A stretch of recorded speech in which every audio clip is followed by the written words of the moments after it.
Hi, I hope you are all doing well.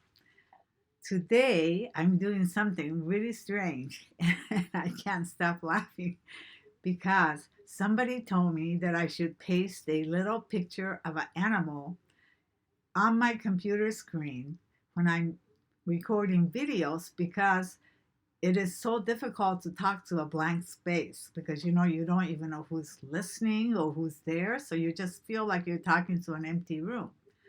So the suggestion that was made was to paste this little cute little bunny rabbit, and that's what I love little bunnies.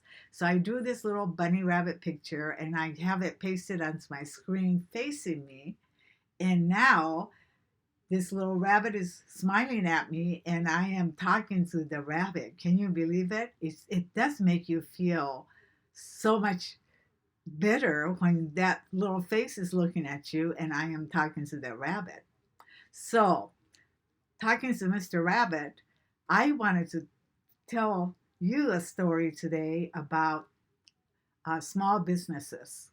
Right now, all small businesses are shut down, including my own. And I am always getting tons of phone calls from my SBA clients and the local businesses asking me, "What are you doing? What should we do? I don't know. I can't pay the rent. It's April 1st." And all this feeling of panic is happening is because nobody really knows when this will end.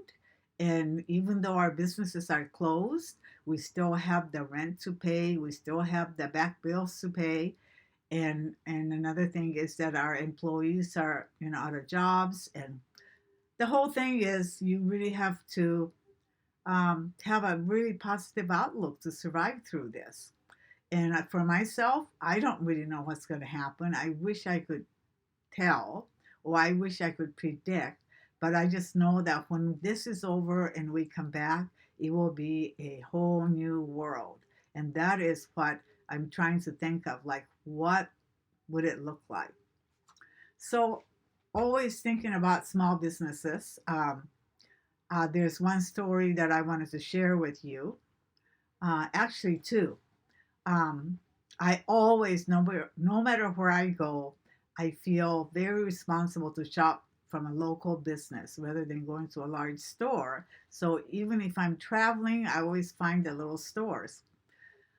Even when I go to the dog park, there is uh, a young woman who has a mobile truck, and she has everything in her truck that she sells for the dogs, and dog treats and coffee for the owners. And whenever we go there, I always feel like I should go and buy something from her.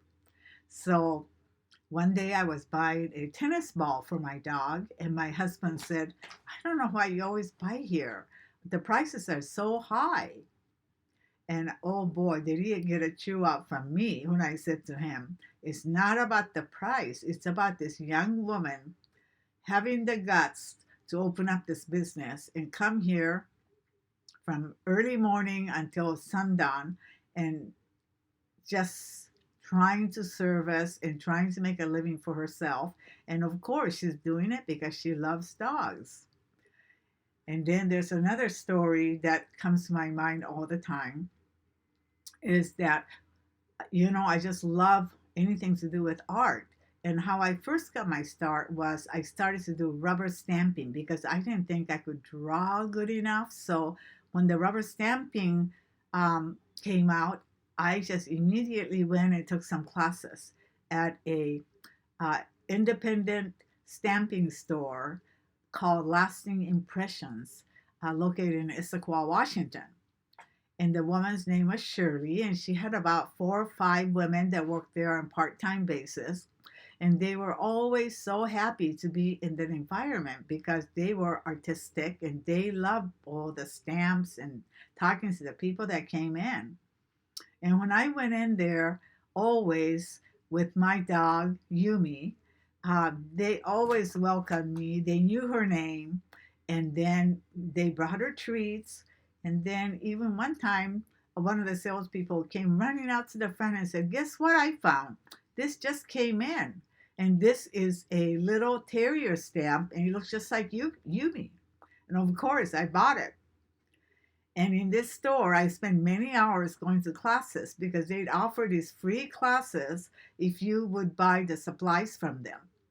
And one day, it was one night, there were probably about 12 people in this class, and we were making these beautifully decorated um, journals for ourselves.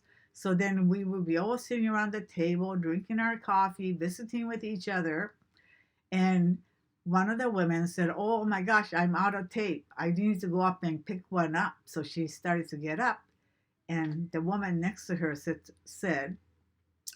whispered to her and said, "Oh, Beth, don't go and buy it from here because if you order it at Amazon or if you go to Michael's, one of the larger stores with a coupon," she said, "you'll get it for 50% off. So I'll just lend you some of mine, but don't buy it here." And of course, I was furious when I heard that. And I did go and tell the woman, I said, "You know what it takes to run a small business? Shirley is doing this from the love of her heart, and then she's offering us these free classes. And sometimes we buy supplies from her, and sometimes we don't. But this is what she's doing for us, and this is such a personalized service. Where can you get this from a larger store? Can you get this from Amazon?" And then I think the woman knew what I was trying to say, so she didn't say any more. But um, now, of course, that store has closed. It's closed down, and I really, really miss it. I miss Shirley. I miss all the staff that work there. So, as we come across another situation like this where all the small businesses are closed now, I think it's very important for everybody to remember to always try to support your local businesses first. And I think that when you go to the local businesses, you know that the owner of the business is doing it out of love of his heart or her heart, and they appreciate your patronage so much. So, yeah, that's a story that I wanted to share with you today. And I will post a few little things down below regarding small businesses. Thank you.